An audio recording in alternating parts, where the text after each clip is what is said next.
Champions trophy 2025 শুরু হওয়ার আগে এখানে একটা ফ্যাক্ট আমরা যদি কই, সেখানে চ্যাম্পিয়ন্স ট্রফি যে কোন কোন টিম এই পর্যন্ত চ্যাম্পিয়ন হয়েছে, বর্তমানে তো 8টা টিম খেলতেছে, বাট বাংলাদেশ এখন পর্যন্ত কোনো ইভেন্ট জিতছে না।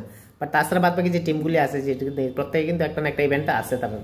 তো ফার্স্ট অফ যে এডিশন আছে সেখানে সাউথ আফ্রিকা প্রথমবারের মতো চ্যাম্পিয়ন হয়েছে, যেটা 1998, এবং সেকেন্ড 2000 সালের যেটা আমরা দেখলাম সেটা হচ্ছে নিউজিল্যান্ড, এবং 2002 সালে ভারত এবং শ্রীলঙ্কা যুগ্মভাবে হয়েছে, 2004 সালে হচ্ছে ওয়েস্ট ইন্ডিজ প্রথমবারের মতো, এবং 2006 এবং 2009 ব্যাক টু ব্যাক অস্ট্রেলিয়া, যারা ক্রিকেটের একটা কিং আমরা কইতে পারি, Australia back to back champion হয়েছে, এবং 2013 সালে হচ্ছে ভারত, যেটা প্রথম ওই 2002 এর পরে সেকেন্ড টাইম হয়েছিল, এবং 2017-তে ভারতরে পাকিস্তান ফাইনালের মধ্যে হারায় সেরা চ্যাম্পিয়ন্স ট্রফির চ্যাম্পিয়ন হয়েছে, যেটা আমরা ইংল্যান্ডের মধ্যে দেখতে পেলাম। তারপরে কিন্তু চ্যাম্পিয়ন্স ট্রফি আর হয়েছে না, এবং এবার 8 বছর পরে আবার চ্যাম্পিয়ন্স ট্রফি হইতে যেতেছে, যেটা পাকিস্তানে এবং দুবাইয়ে মিললে হইব।